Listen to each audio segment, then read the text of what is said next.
ఒక హత్య చేసి 20 ఏళ్లు దేశంలోని పలు ప్రాంతాలు తిరిగాడు ఓ హంతకుడు. అది కూడా భార్యా పిల్లలను తీసుకుని పోలీసుల కళ్లు గప్పి. అయితే ఇన్ఫార్మర్లు ఇచ్చిన పక్కా సమాచారంతో పోలీసులు ఇంటిపై అర్ధరాత్రి దాడి చేసి పట్టుకున్నారు. అయినా సరే నేను హంతకుడిని కాదు, పక్కా జెంటిల్మెన్ అని చెప్పాడు. అతని ఆటను పోలీసులు వ్యూహాత్మకంగా కట్టించారు. ఢిల్లీ స్పెషల్ బ్రాంచ్ పోలీసుల ఆపరేషన్ తో హంతకుడు దాదాపు 20 ఏళ్లకు దొరికాడు. కానీ ఆ నీచుడు చేసిన హత్య వెనుక విషాదకరమైన కథ ఉంది. ఢిల్లీలో చిన్నప్పటి నుంచి గుల్షన్ నరేంద్రలు కలిసి చదువుకున్నారు. గుల్షన్ కాస్త ధనవంతుడు, నరేంద్ర మధ్యతరగతికి చెందిన వ్యక్తి. అయితే గుల్షన్ ఇంటర్ చదివే సమయంలో నరేంద్ర చదువు మానేశాడు. కానీ స్నేహం మాత్రం కంటిన్యూ అయింది. అప్పటి వరకు కృష్ణానగర్ లో ఉండేవారు. ఆ తర్వాత పశ్చిమ విహార్ కు గుల్షన్ ఫ్యామిలీ షిఫ్ట్ అయింది. దీంతో స్నేహం తెగిపోయింది. డిగ్రీ కోసం గుల్షన్ వేరే కాలేజీలో జాయిన్ అయ్యాడు. ఆ తర్వాత కూడా గుల్షన్ వ్యాపారంలోకి అడుగు పెట్టాడు. ప్రవీణ్ ఏమో సేల్స్ మేనేజర్ గా కెరీర్ స్టార్ట్ చేశాడు. దాదాపుగా ఇద్దరి మధ్య కొన్నేళ్ల పాటు మాటలు కూడా లేవు. కానీ ఒకనొక సందర్భంలో కలిశారు.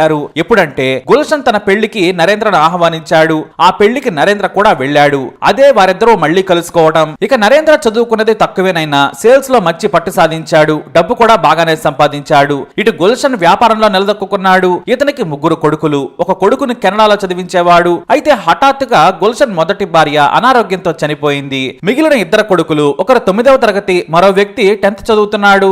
భార్య చనిపోవడంతో గుల్షన్ కాస్త ఇబ్బంది పడ్డాడు. 2 పిల్లలను బడికి పంపడం నుంచి వ్యాపారం చూసుకోవడం కూడా తలకమించిన పని అయ్యేది. దీంతో పని మనిషిని పెట్టుకుని లాగించేవాడు. అయితే గుల్షన్ ఓ వేడుకలో నవ్య అనే యువతిని చూశాడు. ఆమె గుల్షన్ కు దూరపు బంధువు అవుతుంది. పైగా అప్పుడప్పుడు తన ఇంటికి కూడా వచ్చేది. తన భార్య దూరపు బంధువు కావడంతో కనీసం 2-3 నెలలకు ఒకసారైనా వచ్చేది. ఎలాగంటే తన భార్య చిన్నమ్మ కూతురు అన్నమాట.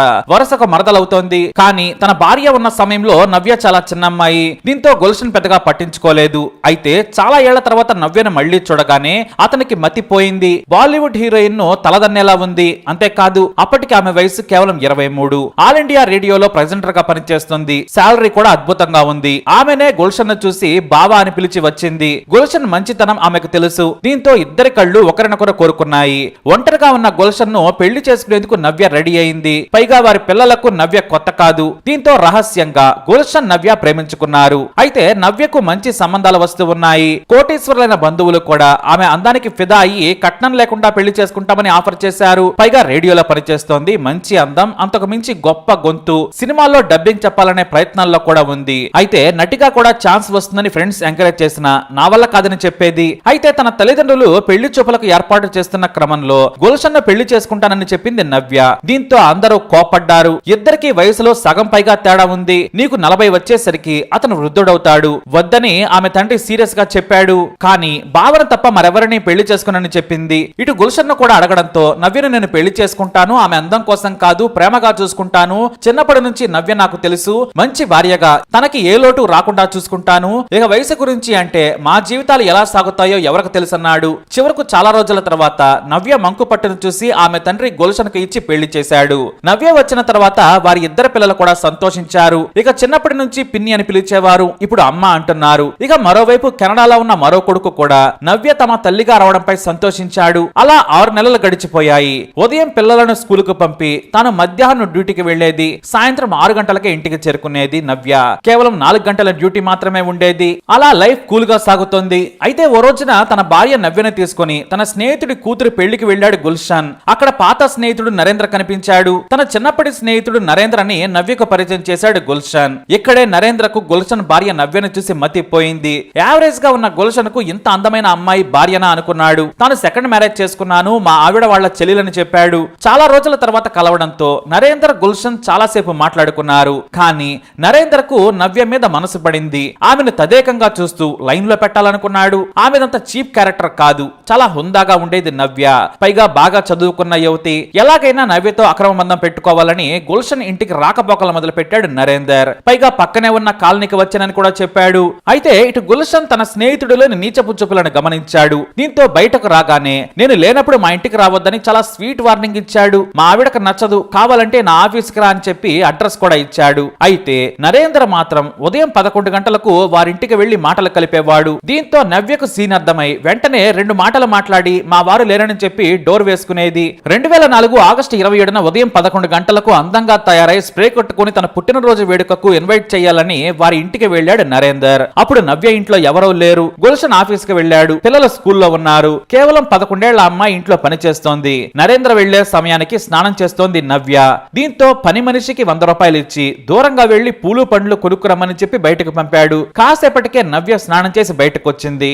ఆమెను అలా బాత్రూమ్ నుంచి రాగానే చూసిన నరేంద్ర తట్టుకోలేకపోయాడు. డైరెక్ట్ గా నువ్వంటే నాకు ఇష్టం, మనిద్దరం అక్రమ బంధం పెట్టుకుని ఎంజాయ్ చేద్దాం, నా మనసులోని కోరిక నీకు తెలుసు, నీ మాట కోసం ఎదురు చూస్తున్నానన్నాడు. ఆమె వెంటనే తన గదిలోకి వెళ్లి బట్టలు మార్చుకొని బయటకు వచ్చి సీరియస్ గా వార్నింగ్ ఇచ్చింది. బయటకు వెళ్ళమని బలంగా చెప్పింది. కానీ అప్పటికే బయట నుంచి గడియ పెట్టిన నరేందర్ బలవంతంగానైనా నవ్యను అనుభవించాలని బెడ్రూమ్ లోకి ఎత్తుకెళ్లి అత్యాచారం చేయబోయాడు. ఆమె పెనుగులాడి కేకలు పెట్టింది. దీంతో నోరు మూసి అత్యాచారం చేయబోయినా కుదరలేదు. బట్టలు మొత్తం చించేశాడు. అయితే బలంగా ఉన్న నవ్య అతడిని తంతూ కేకలు పెట్టడం మొదలు పెట్టింది. సీన్ అర్థం చేసుకున్న నరేందర్ నవ్య బ్రతికి ఉంటే జైలుకి వెళ్తారని భయపడ్డాడు. దీంతో ఆమె చున్నీని మెడకు చుట్టి హత్య చేశాడు. ఆ తర్వాత పని మనిషి ఇంటికి రాకముందే అక్కడ నుంచి పారిపోయాడు. కానీ అతను వచ్చినప్పుడు పని మనిషి చూసింది, వెళుతుండగా కూడా పని మనిషి నరేందర్ ను చూసింది. ఆ తర్వాత ఇంట్లోకి వెళ్లి చూడగా నగ్నంగా చనిపోయి బెడ్రూమ్ లో ఉంది. గదంతా చిందరవందరగా ఉంది. దీంతో భయపడి బయటకు వచ్చి పక్కింటి వారికి చెప్పింది. వాళ్ళు నవ్యని చూసి గుల్షన్కు సమాచారం ఇచ్చారు.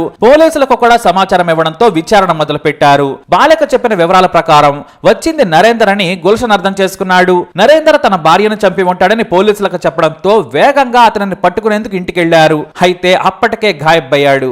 కుటుంబంతో సహా పారిపోయాడు. పోలీసులు ఎంత వెతికినా దొరకలేదు. ఎందుకంటే ఢిల్లీ నుంచి నేరుగా జమ్మూ వెళ్ళాడు. అక్కడ ఓ అనామకుడిలా ఫ్యామిలీతో కలిసి కిరాణా షాప్ పెట్టుకుని బ్రతికాడు. ఆ తర్వాత పంజాబ్ వెళ్ళాడు. తెలిసిన వ్యక్తులు కనిపిస్తే వెంటనే మకా మార్చేవాడు. సరిగ్గా పోలీసులు అతని తండ్రి నివాస ప్రాంతమైన లుధియానా వెళ్లి వెతికినా కూడా దొరకలేదు.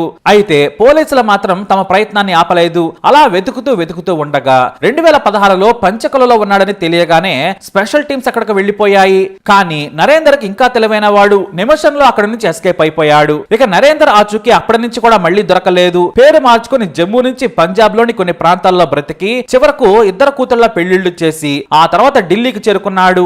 అప్పటికి అతనికి 64 ఏళ్లు వచ్చాయి. భార్యకు అనారోగ్యం, తాను కూడా పనిచేసే స్థితిలో లేడు. ఇక తన కేసు గురించి అంతా మరిచిపోయి ఉంటారులే అనుకున్నాడు. ఢిల్లీలోని విష్ణు గార్డెన్ ప్రాంతానికి కోతవేటు దూరంలోని స్లమ్ లో సొంతిల్లు కొనుక్కొని దర్జాగా ఉంటున్నాడు. అయితే మార్చి 10, 2022న స్పెషల్ బ్రాంచ్ పోలీసులకు ఇన్ఫార్మర్లు సమాచారం ఇచ్చారు. పాత కేసులోని హంతకుడు నరేందర్ మాదిరిగా ఓ వ్యక్తి ఉన్నాడని తెలియడంతో పాత ఫైల్ ని బయటకు తీశారు. ఎంగేజ్ లో ఉన్న ఫోటోలను బయటకు తీసి చూశారు. ఎందుకంటే ఇంటి నుంచి పారిపోయినప్పుడు నరేంద్ర ఫోటోలను ఇంట్లో ఉండగా సేకరించారు పోలీసులు. అది కూడా ఫ్యామిలీ ఫోటోలు. పోలీసులు అర్ధరాత్రి రైడ్ చేసి నరేంద్రను పట్టుకున్నారు. కానీ నేను హంతకుడిని కాదు, నా పేరు నరేంద్ర కాదని పోలీసులనే బెదిరించాడు. దీంతో గుల్షన్ తో పాటు కామన్ ఫ్రెండ్స్ ని పిలిచారు పోలీసులు. వారు వచ్చి నరేంద్రను గుర్తుపట్టారు. కానీ అక్కడ కూడా నేను అతడిని కాదని నానా హంగామా చేయడంతో పోలీసులు వ్యూహాత్మకంగా నరేందర్ సోదరుడిని పిలిపించి వరుసగా కొంతమంది వృద్ధులలో నిలబెట్టి మీ అన్నయ్యను గుర్తుపట్టమన్నారు. అతను నరేందర్ను గుర్తుపట్టారు.